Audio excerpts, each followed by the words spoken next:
വയോജനങ്ങളുടെ ഒരു ജീവിതം തന്നെ മാറ്റിമറിച്ച വിപ്ലവകരമായ ഒരു നടപടിയാണ് ജപ്പാനിലെ ഗവൺമെന്റുകൾ സ്വീകരിച്ചത്. നമുക്ക് എല്ലാം ചെയ്യാനുള്ള പരിമിതികൾ നമുക്കുണ്ട്, എങ്കിലും ആ മോഡൽ കൂടി പരിശോധിക്കും.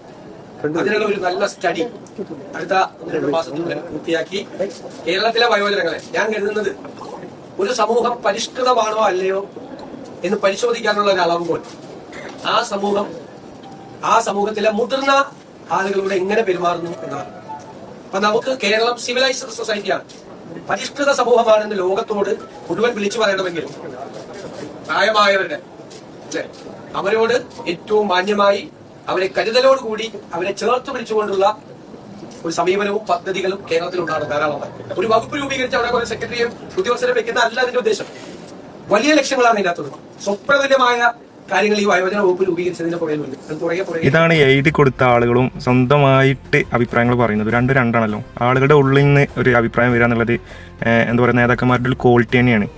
അദ്ദേഹത്തിന്റെ ആ പറച്ചിലുണ്ടായിരുന്ന അതിന് എത്രത്തോളം ക്ലാരിറ്റി ഉണ്ട് എന്നുള്ള കാര്യം ശരിക്കും എന്താ പറയുക, നല്ലൊരു വകുപ്പ് തന്നെയാണ്. അത്യാവശ്യം നമ്മുടെ നാട്ടിലെ പ്രായപ്പെട്ട ആളുകൾക്ക് വളരെ എന്താ പറയുക, അവരുടെ ആവശ്യങ്ങൾക്ക് അവരുടെ കാര്യങ്ങളെ പറ്റി പഠിക്കുക എന്നുള്ളത് തന്നെ എന്താ പറയുക, നമ്മുടെ നാട്ടിൽ ഈ പറഞ്ഞ പോലെ തന്നെ നമ്മുടെ സംസ്കാരത്തിനെ ഒന്നുകൂടി മൂല്യമുള്ളതാക്കാൻ വളരെ ഉപകരിക്കുന്ന ഒന്നാണ്. ശരിക്കും ഇത്തരം ചിന്താഗതികളൊക്കെ കമ്മ്യൂണിസ്റ്റ് പാർട്ടികളിൽ നിന്നും വരേണ്ട എന്താ പറയുക, അവരുടെ നേതാക്കന്മാരുടെ ഇടയിൽ നിന്ന് വരേണ്ട അഭിപ്രായങ്ങളാണ്. നിർഭാഗ്യവശാൽ കേരളത്തിൽ അത്തരം ചർച്ചകളും അത്തരം എന്താ പറയുക അങ്ങനത്തെ അഭിപ്രായങ്ങളൊന്നും ഒരു നേതാക്കന്മാരുടെ കയ്യിൽ നിന്നും വരുന്നൊന്നും കണ്ടില്ല. പക്ഷേ ഈ വി ഡി സതീശൻ എന്ന മുഖ്യമന്ത്രി ഇതുപോലത്തെ ഒരുപാട് ജനപ്രിയ പ്രഖ്യാപനങ്ങൾ ഒരുപാട് നടത്തിയിട്ടുണ്ട്.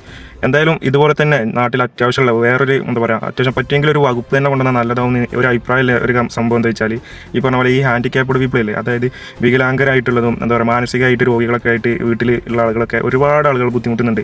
അസുഖത്തിൻ്റെ പേരിലാണെങ്കിലും എന്താ പറയുക അവരുടെ ചികിത്സേൻ്റെ ഭാഗമായിട്ടും അവരുടെ ജീവിതശൈലി വാരനായിട്ട് ഒരാൾ എന്താ പറയുക ഒരു പേഷ്യൻ്റ് ഉണ്ടെങ്കിൽ ആ പേഷ്യൻറ്റിനെ ദൈനംദിന കാര്യങ്ങൾ ചെയ്യാൻ ഒരു വ്യക്തി തന്നെ ആവശ്യമുള്ള ഒരാൾ എന്താ പറയുക അവസ്ഥയുണ്ട്. അതൊക്കെ അനുഭവിക്കുന്ന ഒരുപാട് ആളുകൾ നമ്മുടെ സമൂഹത്തിലുണ്ട്. അപ്പോൾ അവർക്ക് വേണ്ടിയിട്ടൊക്കെ എന്താ പറയുക അവരുടെ ഉന്നമനത്തിനും അല്ലെങ്കിൽ അവർക്കൊരു എന്താ പറയുക എന്തെങ്കിലും ഒരു മെച്ചപ്പെട്ട ജീവിത നിലവാരം ഉണ്ടാക്കാൻ വേണ്ടിയിട്ട് ആ കുടുംബത്തിനൊരു താങ്ങാനും പറ്റിയാൽ അത് നാട്ടിൽ എന്താ പറയുക വളരെ എന്താ പറയുക ആളുകൾക്കിടയിലാണെങ്കിലും എന്താ പറയുക നമ്മുടെ സമൂഹത്തിനിടയിൽ നല്ലൊരു മാതൃക തന്നെയാവും. മറ്റ് സംസ്ഥാനങ്ങൾക്കിടയിലാണെങ്കിലും ലോകത്തിനിടയിൽ തന്നെ അല്പം മാതൃകയായിട്ട് എടുക്കാൻ പറ്റുന്ന ഒന്നാണ്. വി ഡി സതീശൻ്റെ ഓരോ പ്രഖ്യാപനങ്ങൾ എന്താ പറയുക എല്ലാതും ആളുകൾ ഇത്രയും കാലം ബുദ്ധിമുട്ടിയ വിഷയങ്ങളാണ് മൂപ്പർ ഉയർത്തി കാണിച്ചതൊക്കെ. മൂപ്പർ എന്താ പറയുക വൻ വികസന പ്രഖ്യാപനങ്ങളൊന്നും നടത്തിയിട്ടില്ല, എന്താ പറയുക വൻ പ്രഖ്യാപനങ്ങളൊന്നും കൊണ്ടുവരുന്ന വാഗ്ദാനങ്ങളൊന്നും കൊടുത്തിട്ടില്ല. പക്ഷേ മൂപ്പർ നമ്മൾ സ്വസ്ഥമായിട്ട് ജീവിക്കാനുള്ള ഒരു സാഹചര്യം ഉണ്ടല്ലോ, അത് മൂപ്പർ എടുത്ത് പറയുന്നുണ്ട്.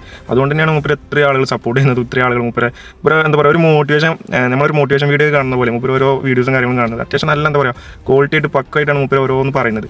ഈ വയോജനങ്ങൾക്ക് വേണ്ടിയിട്ട് വകുപ്പ് കൊണ്ടുവരുന്ന പോലെ തന്നെ വികലാംഗന്മാർക്ക് അല്ലെങ്കിൽ എന്താ പറയുക ഈ മാനസിക അസുഖങ്ങളൊക്കെ ആയിട്ട് ബന്ധപ്പെട്ട ആളുകൾക്കും അവരെ സംരക്ഷണത്തിന് വേണ്ടിയിട്ടുകൂടി ഒരു വകുപ്പ് വന്നാൽ അടിപൊളിയായിരിക്കും. അതിൻ്റെ കൂടെ തന്നെ അങ്ങനെ ഒരു വകുപ്പാക്കി വെച്ചാൽ അത് എന്താ പറയുക ചരിത്രമായി മാറും, സംശയമൊന്നുമില്ല.